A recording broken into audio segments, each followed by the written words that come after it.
I got niggas I grew up with said I can't come to my city. I'm back in Memphis. What's poppin'? Well, poppin', man. I know what's going on, man. TSL Memphis shit. Where we at, though? And we in Memphis with this shit right now. In the M right now.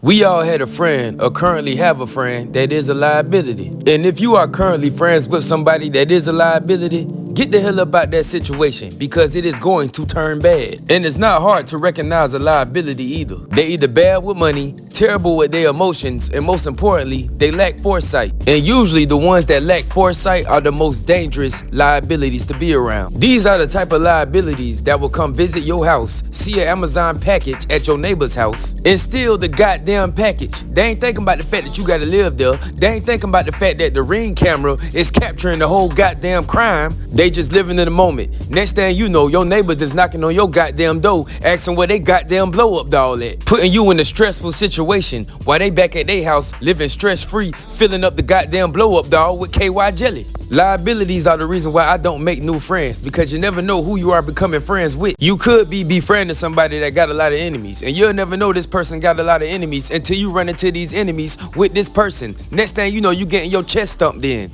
because you call yourself trying to be social. Stay your ass home. I ain't the smartest man in the world, but I'm willing to bet good money there's a good chance that Sauce Walker had no idea that SAYSO P ran off with 200K in his hometown in Memphis, and then turn around and go to Memphis with him. I don't know, bro. I'm just guessing. And the reason why I say this is because I was chilling with this one chick. She was telling me how this dude fronted her an eighth and she blocked his number and never paid him. I told old girl, oh nah, I can't hang out with you no more because if he catch you out in public and I'm with you, he might try to shake that $30 up out of me. And I don't need that type of drama in my life, so I'ma leave you the hell alone. I left her right inside that Wendy's lobby. You can pay for your own 4 for 4, you goddamn thief. And usually with these liabilities, not all the time, but usually they are raised by trifling ass parents who never hold them accountable for their nonsense. And apparently that was the situation with SAYSO P. His mama got on Facebook claiming how her baby had haters, snakes in the grass, and how he was such a righteous stand-up guy.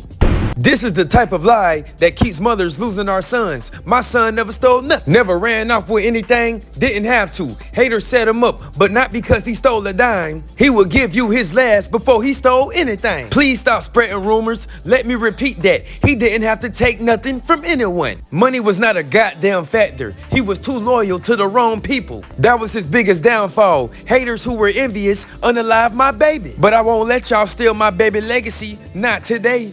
Oh word, your son never stole nothing from nobody? Then how in the hell do you explain this post that you was tagged in? Sitting up thinking about my growth as a man, all the S I been through, all the cases, all the times the police kicked my mama door in, trying to hide me all the nights I used to ride around with 2 pistols and chopper with chopper block, looking for my next lick, ducking and dodging ops. And gunshots was hard too, because I created so many enemies. You know what, bro? I read enough. I read a goddamn enough. You see, mama tried her best to clean up what her son's legacy was potentially going to be. His legacy was going to be an individual that did other individuals wrong and eventually got his. She tried to clean up that legacy, and I don't blame her. She a mother. She protected her baby legacy. But how in the hell is you going to clean up a legacy with a digital footprint like this? Just because he is mine, I'm with whatever Tank the Bank is with. I'm with whatever Shamika is with because Shamika is his twin. I'm with whatever Cheyenne is with because Cheyenne got his back. I'm with Keno because Keno is my bonus son. And when it come to SAYSO P, I got his front, back, side, his feet, and his goddamn ankles. So yeah, ma, you capping. You ain't just know how your son got down, you know how his friends got down also. You can't be on Facebook one day talking about some, hey, look at me, I raised a criminal. And then the next day you on Facebook talking about some, how your son was a Harvard graduate. It don't work like that. So when Sauce Walker seen the post by SAYSO P's mom, he said to himself, hey, hold the hell up. I know she ain't trying to blame me for this. So he made a post of his own, and in this post, he kept it respectful, but in so many words, he was basically saying, like, hey, look here, your son was a liability. Words of tears can't explain the loss I feel, Splat. I wish your fat ass would've listened to me and stayed in the room. In other words, liability. I told you we could smoke that blunt after security and our family showed up. You always so hard-headed, blood. In other words, liability. I wish you would've skipped this trip to Memphis because he felt like you was a liability. And he ended the post with, but unfortunately, most of our kings and bosses are at war with each other. I hope one day it will stop.